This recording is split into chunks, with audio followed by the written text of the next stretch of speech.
22 of December 2025। आज क्या दिन है? मंडे है। आज का हमारा टॉपिक है यूज ऑफ वर्ब, या इसको एक और नाम भी देते हैं choose the correct form of verb. Correction of verb का नाम भी दिया जाता है इसको। पेपर में लिखा हुआ आता है choose the correct form of verb according to the sense of tense. Total हमारी बुक में ग्रामर एंड कंपोजिशन की बुक है। इसमें टोटल 6 एक्सरसाइजेज हैं, 12 टेंस। तो हर एक्सरसाइज में 2 टेंस हैं, ठीक है। यहाँ जो एक्सरसाइज है वो एक्सरसाइज नंबर 6 आज हम कर रहे हैं। कौन सी एक्सरसाइज कर रहे हैं? 6। एक्सरसाइज नंबर 6 में 2 टेंस हैं, एक फ्यूचर परफेक्ट टेंस और दूसरा फ्यूचर परफेक्ट कंटीन्यूअस टेंस। और ये लास्ट है पढ़े, ठीक है। Future perfect tense is a tense in which we say will have or shall have. We use them as helping verb along with third form of verb. If we talk about future perfect continuous tense, in this tense we use will have been or shall have been as helping verb along with present participle or ing form of verb as a main verb. अब ये form of verb और verb तो पता चल गया। Paper में जब आएगा तो हम उसको कैसे टाइपिंग करेंगे, इसके लिए फिर खास अल्फाज हैं। जैसे हमने पहली एक्सरसाइज पढ़ी तो उसमें हमने कहा था कि सेंटेंस में ऑलवेज लिखा हुआ है, डेली लिखा हुआ है, रेगुलरली लिखा हुआ है तो प्रेजेंट इंडेफिनिट टेंस होगा।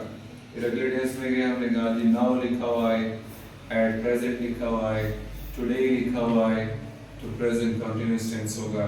फिर हम पास्ट इंडेफिनिट टेंस में गए तो हमने मखसूस अल्फाज यानी उनको एडवर्ब्स भी कहा जाता है, वो बताए कि उन एडवर्ब्स को अगर आप देखें तो एक खास टेंस की तरफ जाएंगे।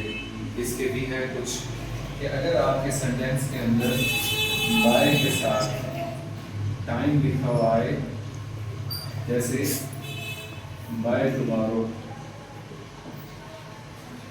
बाय के साथ टाइम है ना, तो आपने कौन सा टेंस यूज करना है?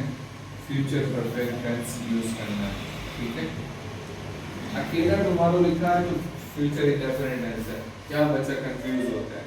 सिर्फ टुमारो लिखा है ना, बाय ना लिखा हो तो फ्यूचर इंडेफिनिट टेंस है। बाय के साथ टुमारो लिखा हो, बाय के साथ सिर्फ ये नहीं है, टुमारो नहीं है, bye next June.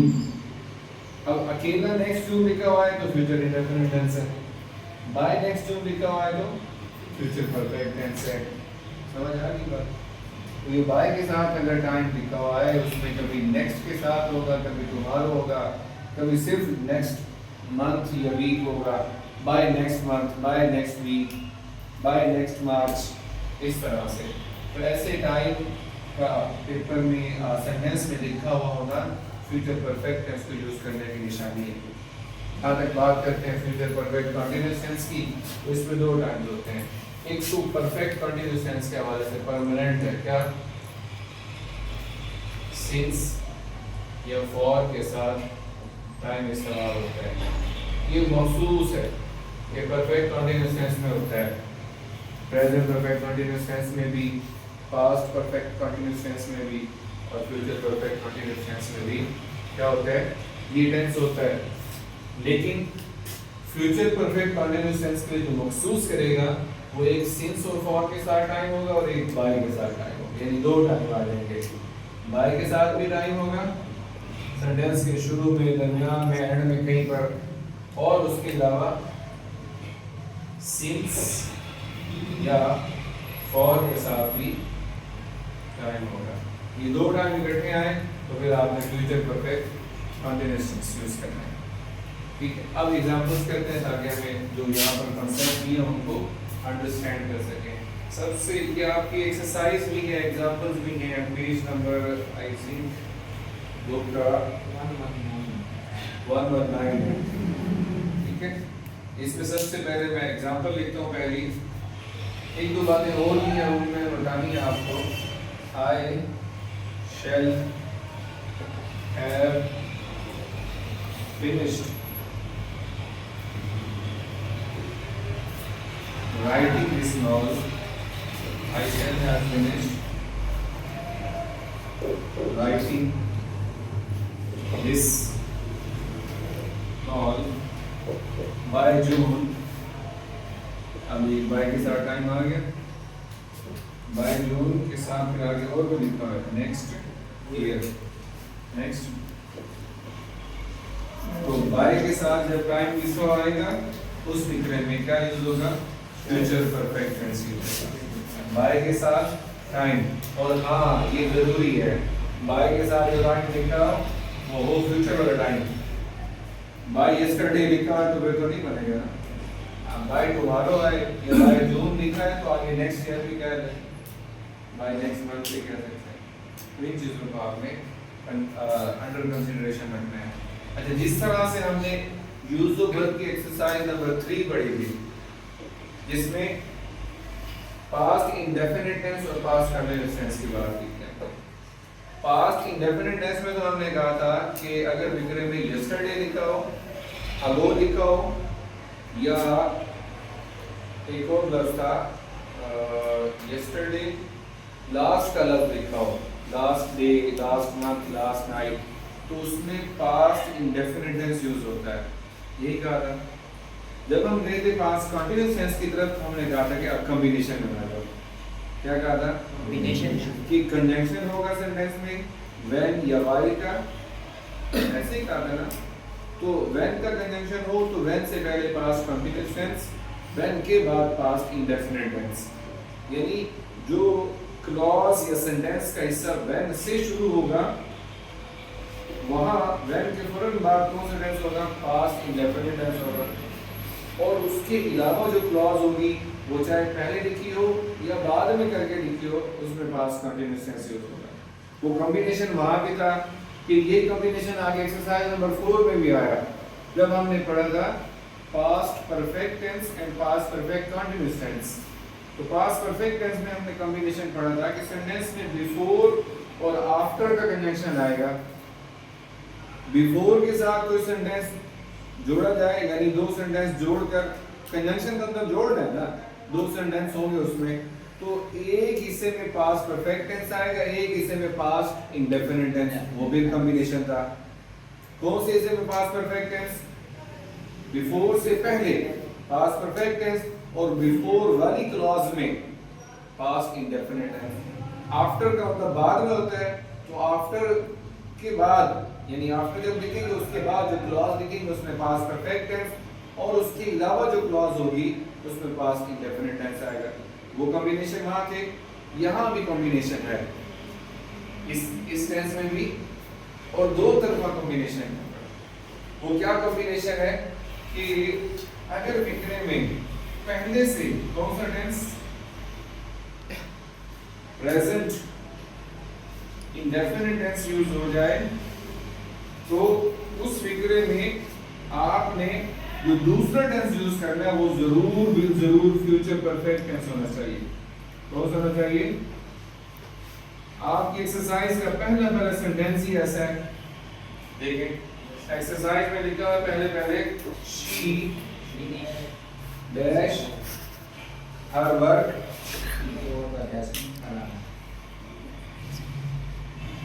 Before the guests arrive. Before the guest, अब ये arrive क्या है? प्रेजेंट इंडेफिनिट टेंस नहीं है। आमतौर पर बिफोर के साथ ही जुड़ती है एक्सरसाइज भी, सेंटेंस जोड़ने के लिए कोई भी लफ्ज यूज हो सकता है। बस ये ध्यान में रखें, अगर फिक्रे के एक हिस्से में प्रेजेंट इंडेफिनिट टेंस है तो फिक्रे के दूसरे हिस्से में फ्यूचर परफेक्ट टेंस आएगा। आइडेंटिफिकेशन एक हिस्से में प्रेजेंट इंडेफिनिट टेंस है और इसका वर्ब है फिनिश। वर्ब क्या है? उसके अकॉर्डिंग क्या बनेगा शी, इसका हेल्पिंग वर्ब क्या होता है फ्यूचर परफेक्ट टेंस का, विल हैव या शैल हैव, शी के साथ विल हैव आएगा, she will have FINISHED finished her work before the guest arrived। ये एक कॉम्बिनेशन है इसका। एक और कॉम्बिनेशन भी है, वो एंड में 3 फिगर लिखे हुए हैं, एक्सरसाइज खत्म होती है नीचे विद टाइम कनेक्शन के साथ लिखे हुए हैं। वो इस तरह से है कि अगर फिगर के अंदर एक इसम में कौन सा टेंस आ जाए, फ्यूचर इंडेफिनिट टेंस आ जाए, कौन सा टेंस, तो फिक्रे के दूसरे हिस्से में जरूर आपने प्रेजेंट परफेक्ट टेंस यूज करना। कौन सा, हाँ ये थोड़ा सा है प्रेजेंट परफेक्ट टेंस। एक फिगर और वहां से भी लिख देता हूँ ताकि बात आप तक कन्वे हो जाए। लिखा हुआ है यहाँ पर I shall wait here, I shall wait here until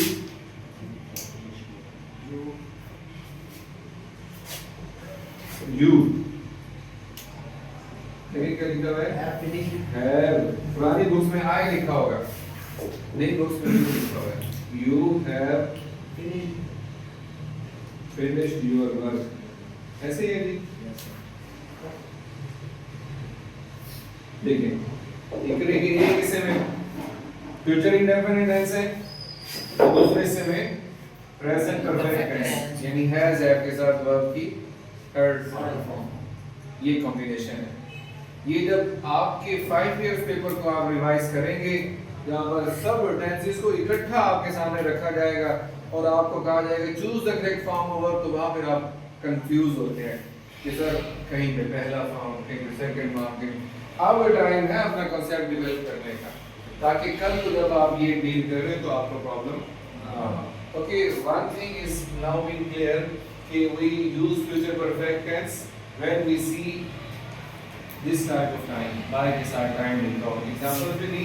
और दूसरी चीज इसमें हमने पढ़ी कि हमारा जो फ्यूचर परफेक्ट टेंस है वो प्रेजेंट इंडेफिनिट टेंस के कॉम्बिनेशन के साथ भी यूज होता है। आमतौर पर उसमें बिफोर का कंजंक्शन इस्तेमाल होता है, बिफोर से पहले फ्यूचर परफेक्ट टेंस होता है, बिफोर के बाद प्रेजेंट इंडेफिनिट टेंस होता है। अगर ये याद ना रहे तो क्यों ध्यान में रखें कि एक हिस्से में फ्यूचर परफेक्ट टेंस होगा तो एक हिस्से में प्रेजेंट इंडेफिनिट टेंस होगा। हमारा टारगेट फ्यूचर परफेक्ट टेंस है तो इसका वर्ब लिखा हुआ आएगा और इसका हमारे पास एमसीक्यूज में आएगा। अगला हमारा टॉपिक है फ्यूचर परफेक्ट कंटीन्यूअस टेंस। कौन सा टेंस है, फ्यूचर परफेक्ट कंटीन्यूअस टेंस का हेल्पिंग वर्ब बता दे कि will have been, shall have been. अक्सर पेपर में वो विल के साथ हैज लिख देता है, विल हैज बीन, या यहाँ पर विल हैज। एमसीक्यूज में हम जल्दबाजी में उसको टिक कर जाते हैं। विल और शैल के साथ हैज का कांसेप्ट नहीं है, हैव होता है। हैज का कांसेप्ट नहीं है। बेसिकली देखा जाए तो ये हैज आपकी एडिशनल फॉर्म है, HAES वाली।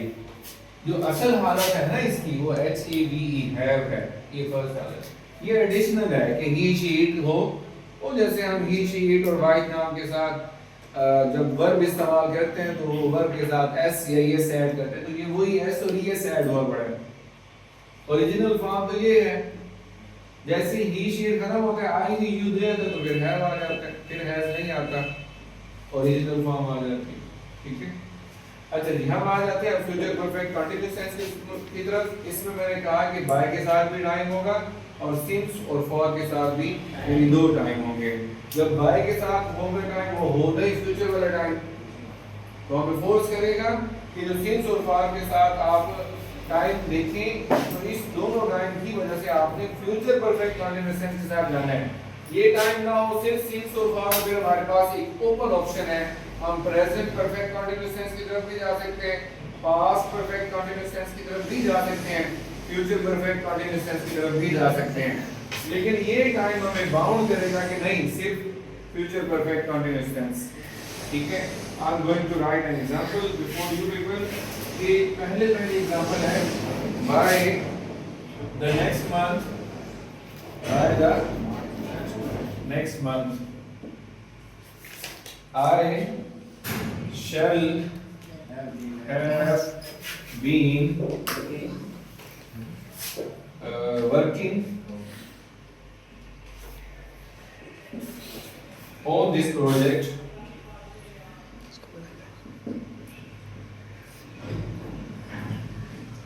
for 10 years. For